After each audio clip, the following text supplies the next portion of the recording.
অবস্থা দেখে, নিজের দুরবস্থা দেখে রক্তের কান্না কাঁদতে কাঁদতে নদী বইয়ে দিয়ে আমি নবী বলছি জাহান্নামের আগুনে গিয়ে পড়তে হবে।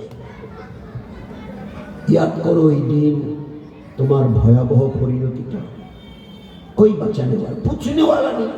हर एक अपना अपना नबी और रसूलरा हमारे नबीबादेर सवाला समस्त नबी और रसूल या रब्बी या नफ्सी या रब्बी या नफ्सी या रब्बी या नफ्सी। अल्लाह আমি ইব্রাহিম খলিলুল্লাহ, এ আল্লাহ আমি মুসা কলিমুল্লাহ, এ আল্লাহ আমি ঈসা রুহুল্লাহ, এ আল্লাহ আমি নূহ নাজিউল্লাহ, এ আল্লাহ আমি আদম সফিউল্লাহ বলছি। আজ আমি নাজাত পাবো তো? সমস্ত নবী আর রাসূল ইয়া নফসি ইয়া রাব্বি ইয়া নফসি। শুধু একজন নবী, আপনার আমার আমাদের নবী ইয়া হাবলি উম্মতি ইয়া হাবে আল্লাহ। সবাই নিজের নিজের রাসূল নবীরা পর্যন্ত বলতে চাইছে, আমি আমার কথা বলতে চাইছি না। আমার উম্মত আজকের নাজাত পাবে তো? এ আল্লাহ আমার উম্মত আজকের জাহান্নাম থেকে বাঁচবে তো? এ আল্লাহ আমার প্রত্যেকটা উম্মত আজকের জান্নাতে যাবে তো? সেই নবীকে আজকের আমরা চিনতে এতটুকু চেষ্টা করি। ঠিক আমাদের জীবন, ঠিক আমাদের জীবন, ঠিক আমাদের জীবন। আজরাইল এসে রূহ বের করার জন্য দাঁড়িয়ে আছে। শেষ করে আজরাইল এসে রূহ বার করার জন্য দাঁড়িয়ে আছে। আয়েশা, আজরাইল দাঁড়িয়ে আছে, চলে যাব, একটু খিড়কিটা খুলে দাও না, অন্তত পক্ষে শেষ দেখাটা আমার উম্মতকে দেখে যায়। কারণ মসজিদে নববীর ও 5টা মসজিদ আর একটাই ওই খেজুর পাতের দেয়াল, খেজুর পাতের পাকা বিল্ডিং নয়, খেজুর পাতের দেয়াল ও 5টা মসজিদ, আর এটা ওনার ঘর, আর ওতে ওই খেজুর পাতা দিয়ে খিড়কি করা। ওই অবস্থায় মা আয়েশার করে মাথা রেখে বলছে, আজরাইল ওখানে পাশে দাঁড়িয়ে, আয়েশা আমার যাবার সময় হয়ে গেছে, একটু খিড়কিটা খুলে দাও না, আমার উম্মতকে দেখি। কারণ মসজিদ ভরে আছে, সবাই শুনেছে রাসূলুল্লাহ সাল্লাল্লাহু আলাইহি ওয়াসাল্লামের অবস্থা খুব সঙ্গীত। আমি একবার উম্মতকে দেখে যাই শেষবারের মতো। একটাবার মনে নেই আয়েশা, ও আয়েশা আমার চোখের ওই 2 তারা কই, ইমাম হাসান হোসেন কই, একটু ডেকে দাও না। আমার কলিজার টুকরা ফাতেমাটা হয়ে গেছে, একটু ডেকে দাও না, একটাবার মনে। আরে দোস্ত, সেই উম্মত সেই নবীকে ভুলে গেছে। মাঝখানে অনেক কথা আছে, ওগুলো আর বললাম না। মাঝখানে এর ওই অবস্থায় জিবরাইল, আজরাইল, আর ওই অবস্থায় মা আয়েশার সাথে কিছু কথা হচ্ছে। এবারে যখন আজরাইল আলাইহিস সালাম হাত দেবে, ঠিক সেই মুহূর্তে হুজুর সাল্লাল্লাহু আলাইহি ওয়াসাল্লামের ঠোঁটটা একটু নড়ছে। মা আয়েশা বুঝলেন যেন আল্লাহ রাসূল কিছু বলতে চেষ্টা করছে, তো শোনা যাচ্ছে না, ঠিক ক্লিয়ার বোঝা যাচ্ছে না। মা আয়েশা রাদিয়াল্লাহু আনহা বলছেন, আমি আমার কানটা তাড়াতাড়ি করে নবীজির মুখের কাছে, উনি আমার কোলে শুয়ে আছেন ওইদিকে মাথা করে, তো আমি কানটা তাড়াতাড়ি করে এইভাবে বেঁকিয়ে আমার কানটা নবীজির মুখের কাছে নিলাম। ওই অবস্থায় 2টো কথা বলেছি, যার 2টোর একটার কথা ছিল এই, আমার উম্মত সালাত সালাত সালাত সালাত সালাত। এ আমার উম্মত, আমি দুনিয়ার থেকে চলে যাচ্ছি, তোমাদের জন্য রেখে যাচ্ছি, এ নামাজকে কখনো ছাড়িও না, এ নামাজকে কখনো ছাড়িও না, এ নামাজকে কখনো ছাড়িও না। ইয়া রাফিকুল আলা, এ আল্লাহ। এইবারে আজরাইল আলাইহিস সালাম হাত বাড়িয়ে দিলেন রূহের দিকে। যখনই হাত বাড়িয়ে দিয়েছে, আল্লাহ রাসূল বুঝতে পারছে রূহ বের হওয়ার অবস্থাটা কি। ওই অবস্থায় বলছে, ভাই আজরাইল কয়েক সেকেন্ড সময় আমাকে, কয়েক সেকেন্ড। হ্যাঁ বলুন। আল্লাহ আমাকে ইজাজত দিয়ে পাঠিয়েছে, আমার নবী যেভাবে আসতে চাইবে, যেভাবে বলবে ওইভাবে। হ্যাঁ বলুন কি বলতে চান। তখন আজরাইল আলাইহিস সালামের হাত হুজুর সাল্লাল্লাহু আলাইহি ওয়াসাল্লামের কলবে মোবারকের উপরে রূহ। আজরাইল একটু হ্যাঁ বলুন। এ আজরাইল, আজ থেকে নিয়ে কিয়ামত পর্যন্ত আমার যত উম্মত পুরুষ আর উম্মতিয়া মেয়ে ছেলের রূহ তুমি বার করবে, আর তাদের রূহ বার করতে গিয়ে তাদের যা কষ্ট হবে, এ আজরাইল সমস্ত কষ্ট আমার উপরে চাপিয়ে দাও, আর সমস্ত কষ্ট আমার উপরে চাপিয়ে দিয়ে আমার রূহকে ওই যাতনার সঙ্গে বার করো। আর এরপরে আমার রূহ উম্মত যখন মারা যাবে, রূহ যখন বার করবে, ওই সময় তাদের জন্য কোনো কষ্ট না হয়। মৃত্যুর ওই কষ্টের সময়ের ওই কষ্ট সব আমার উপরে চাপিয়ে দাও, কিয়ামত পর্যন্ত যত উম্মত আসবে। এই ছিল আপনার আমার সঙ্গে আমার নবীর সম্পর্ক। আর সেই নবীর সুন্নত কোথায় আর আমি কোথায়?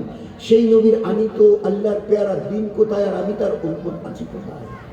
বলুন বলুন। এই জন্য ভাই সবাই নিয়ত করি, যেতে তো হবে।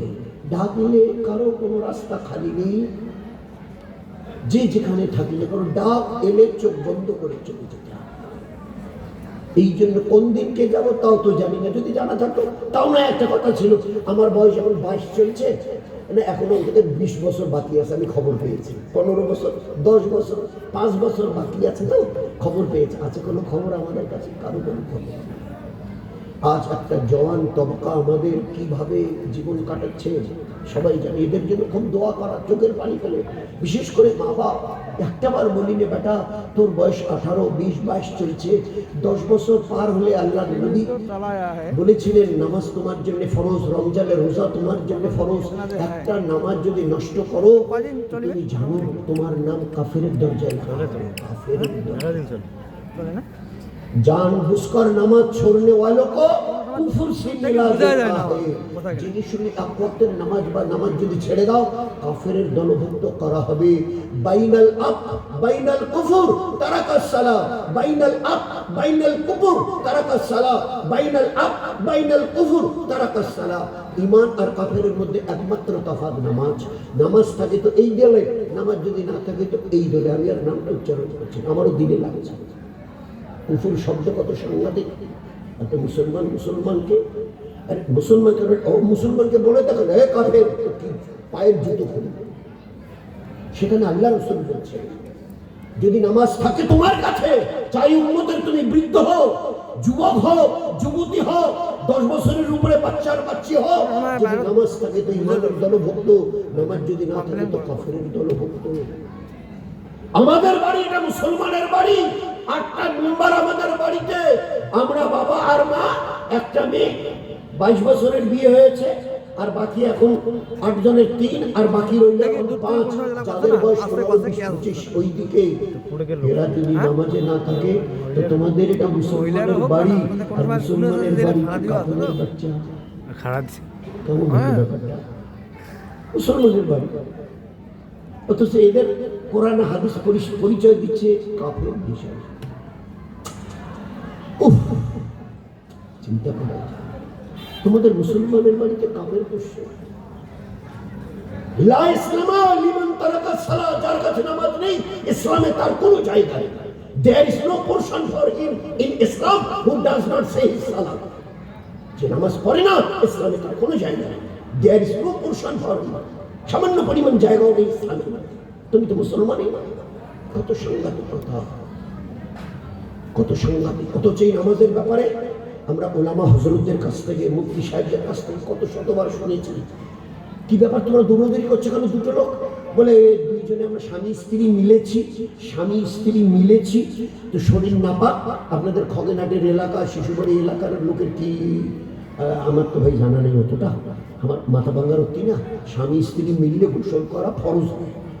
আপনাদের এদিকে কি ভাই? আপনাদের এদিকে আর বলেন না শেষ, আপনাদের এদিকে ফরজ হয়? হ্যাঁ সত্যি ফরজ। শরীর এতটা নাপাক যে এই অবস্থায় গোসল ফরজ। তো স্বামী স্ত্রী মিলেছে, গোসল ফরজ হয়ে গেছে, পানি খুঁজছে, তালাশ করছে, পানি খুঁজতে খুঁজতে গিয়ে দেখে আর 3-4 মিনিট বাকি আছে নামাজে, 3 থেকে 4 মিনিট। শরীয়ত বলছে, ইসলামী শরীয়ত বলছে ও পুরুষ আর মেয়ে ছেলে আর দেরি নয়, একটা মাটির ঢেলা তোলো, তায়াম্মুম করো, আল্লাহর ভয়ে ভীত হয়ে আল্লাহু আকবার বলে নামাজে দাঁড়িয়ে নাও। আল্লাহ তোমার নামাজকে কবুল করবে। কাজা করার কথা মুখে আনিও না। পরে পড়বো, কাজা পড়ে দেব, খবরদার কাজার কথা মুখে আনিও না। ভাই দৌড়েছেন, পেশাব পায়খানা করেছি তো এখনো পানি নিতে পারিনি, ওই জন্য পানি তালাশ করছি। পানি খুঁজতে খুঁজতে দেখে 2-3 মিনিট বাকি আছে নামাজে। শরীয়ত কি বলছে? আর তোমাকে দৌড়তে হবে না, মাটির ঢেলা তুলে তায়াম্মুম করো, আল্লাহর ভয়ে জাহান্নামের ভয়ভীত হয়ে নামাজে দাঁড়িয়ে যাও, আল্লাহ কবুল করে নেবে। কাজা করার ইজাজত নেই। মা বোনেরা শুনিনি, একজন মা তার বাচ্চা প্রসব করছে, বাচ্চার কিছু অংশ বের হয়ে এসছে, এখনো রক্ত আসেনি। এই অবস্থা মানে এই অবস্থা তার জন্য, ওই ছেলেটার জন্য নামাজ ফরজ আর জায়েজ। আরে আল্লাহ, তোমরা মানুষ না অন্য কিছু?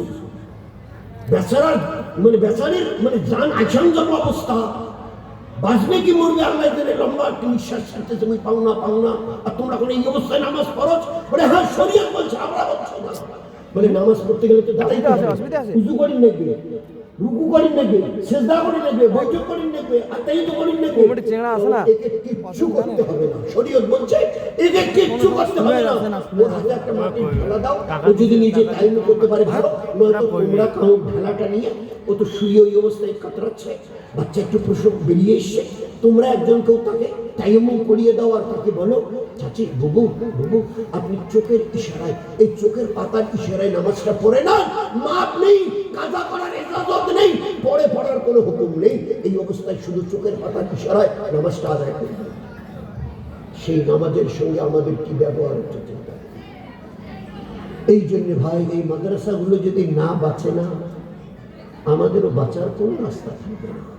এই গাইডলাইন ওই মাদ্রাসা দেবে। আমার জীবনের জন্মের থেকে মৃত্যুর দিন আল্লাহ দিন দিয়ে ইবাদত দিয়ে আল্লাহ পাক ঢেকে দিয়েছে। যার জন্য মুসলমানের ঘরে গরিবের বাচ্চা যদি জন্ম নেয়, তো ভিতরে মেসেলেরা থাকলে ওমরাও জানে বাচ্চা প্রসব হয়েছে, ভাই কায় বেড়ার আছে, আজান আকামত দাও, তো তার মানে আল্লাহ রসুলের কথা ওর কানে শুনিয়ে দাও। এখনো এমন অন্য কোনো কথা ওর কানে ঢুকে নেই, তো অন্য কোনো কথা ঢুকবার আগে আল্লাহ রসুলের কথা ওর কানে ঢুকে দিয়ে ঢুকিয়ে দাও। ওটা থেকে শুরু হয়। এরা শরীর যখন গেল তার কি করি? বলে লাস্টটাকে সামনে রাখো, ভাই নামাজে দাঁড়ান। এটা কোন নামাজ? বলে এটা ওই নামাজ যে নামাজে রুকু করা যাবে না, সিজদা করা যাবে না, আত্মাহিত করা যাবে না। লোক ভুল বুঝবে। কি বুঝবে? বলে মুসলমানের কাম পুরুষ মেয়ে ছেলে বাচ্চা বাচ্চি যদি মরি যায় না, তো আমরা 100-150 লোক আসি গেলে কাতার দিয়ে দাঁড়িয়ে ওমাক সিজদা করা নাম জানা নামাজ। নামাজে জানাজা, রুকু নেই, সিজদা নেই, আত্মাহিত নেই, বৈঠক নেই, নয়তো লোক গলত বুঝবে। এরা আল্লাহকেও সিজদা করে, লাশকেও সিজদা করে। তো জন্মের দিন আজান আকামত, আজকের দিনে শুধু দাঁড়িয়ে দোয়াটা পড়ে দাও, আল্লাহুম্মা গফিরলি হাইয়িনা ওয়া মাইয়িতিনা ওয়া শাহিদিনা ওয়া গায়বিনা সগীরিনা ওয়া কবীরিনা যাকারিনা ওয়া বাড়ির ভিতরে উনসানা। এই দোয়াটা পড়ে, এ আল্লাহ মাফ করে দিন যারা বেঁচে আছে, মাফ করে দিন যারা মরে গেল। এ আল্লাহ আমাদের মধ্যে যারা বড় ক্ষমা করে দিন, সগীরিনা যারা ছোট বাচ্চা তাদেরও মাফ করে দিন। এ আল্লাহ যারা উপস্থিত শাহেদানা তাদেরও মাফ করে দিন। যারা অনেক দূরে লক্ষ কোটি ভাই দূরে, আমার ছেলেটা আমেরিকায়, মেয়েটা চাকরি করে অস্ট্রেলিয়ায়, এ আল্লাহ যারা দূরে গায়েবে তাদেরও মাফ করে দিন। এ আল্লাহ আমরা যারা জাকারে না পুরুষ, এ আল্লাহ যারা আমাদের ঘরের মা বোন বেটি ছাওয়া, এ আল্লাহ আপনি তাদেরও মাফ করে দিন। এই দোয়া করে ওকে আস্তে করে নামিয়ে খাবেন। জন্মের দিন থেকে মৃত্যু ইবাদত দিয়ে আল্লাহ ঢেকে দিয়েছে। ভাই শেষ করছি, ভাই ভাই ভাই অল্প এনে দয়া করবে, শেষ করে দিয়েছে।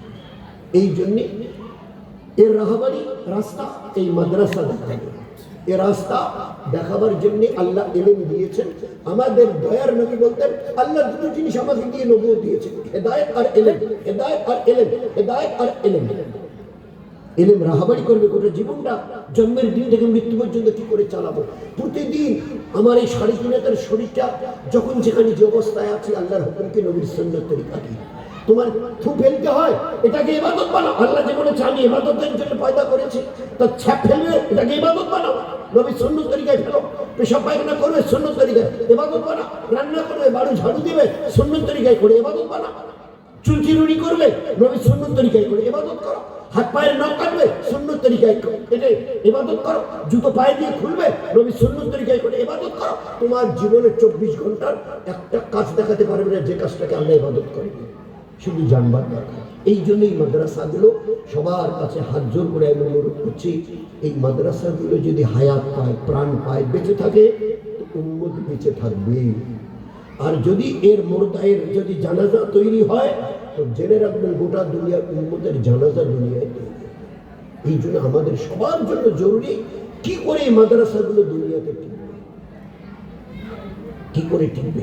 একেবারে ছোট একটা ঘটনা বলে শেষ করে, একটা মৌকা, যেমন আজকের বছরে একটা বারে আপনারা এইরকম একটা মজমা করেন, জলসা করেন, সপ্তাহে নয়, মাসে নয়, বছরে, এই একটা আল্লাহ মৌকা দেয়। এই আমার হাবিবের উম্মত আমি মৌকা দিয়েছি, যার যতটা দিন চায় করে দেখাও, যার যতটা দিন চায় করে দেখাও। শুনুনি, আমার নবী এলান করেছিল, আজকের এই মৌকায় দিনের জন্য কি করার আছে দেখাও। তো যে যা পেরেছে সবকিছু দিয়ে করাচ্ছে। উসমান গনি এসে বলছে, আল্লাহ রসুল, আমি 10,000 সাহাবার 2 মাসে যা খরচা লাগবে ইনশাল্লাহ একা দেবো। ফের দৌড়ে বাড়িতে গিয়ে 1000 সোনার মোহরে আমার হাতে দিয়েছে নবীজি। হাত মুবারকে এইভাবে কিছুটা নিয়ে এভাবে এখানে নিয়ে এইভাবে দিয়ে পরে ফেলার পরে একটু মুচকে হাসেন সাহাবার। আল্লাহ রসুল আপনি হাসেন, বলে আমার উম্মত শোনো, এ আমার সাহাবারা শোনো, এই চৌধুরী সাদির শিশুবাড়ি মার্কাজের খগেনহাট হালকার, এ আমার হাবিবের উম্মত আর উম্মতি পুরুষ আর মেয়েরা শোনো, আমি আল্লাহ যদি কখনো কাউকে মৌকা দিই না, ওইটাকে গনিমত মনে করে কাজে লাগাও। আজকের যেরকম ওসমান কি বললো আমাকে, আল্লাহ রসুল 10,000 সাহাবার 2 মাসের পুরো খরচা আমি দেবো, ফের তারপরে 1000 সোনার মোহর। শোনো উম্মত, শোনো উম্মত, শোনো, আজকের দিন থেকে যতদিন ওসমান গনি বেঁচে থাকবে, একটাও যদি এরপরে নেকামল না করে, এরপরেও আল্লাহ তাকে জান্নাত দিয়ে দেবে। একটা মৌকা দিয়েছে আল্লাহ, মৌকা দিয়েছে, মৌকা কাজে লাগিয়েছে। ইমামুল আম্বিয়া এলান করছে, সাধারণ কথা, আজ থেকে মৃত্যু পর্যন্ত ওসমান গনি একটাও যদি নেকামল না করে, তারপরে আল্লাহ তাকে নাজাত দেবে, জান্নাত দেবে। আজকের আল্লাহ একটা মৌকা দিয়েছে, এই মাদ্রাসায় লাগালে কি পাবো। একজন মৌলানা সাহেবকে ডেকে এনে যদি বসে বলি, মশা মাদ্রাসায় কিছু পয়সা করে লাগালে কি পাওয়া যাবে বলেন তো, তার যদি ফজরের আজান পর্যন্ত বয়ান করে আমি কসম দিয়ে বলতে পারি, ফজিলত শুনিয়ে শেষ করতে পারবে না। এর লাভ বয়ান করে ফজর পর্যন্ত যদি বয়ান করে, তো কোনো মৌলানা অথবা মুফতি সাহেব শেষ করতে পারবে না, এত এর লাভ। শুধু 2টা নিয়েতে করি, আল্লাহ নিজে আমাদের ওয়াদা করেছে। এইরকম মৌকা যখন দিই, তো মাল দিন খুলে লাগাও।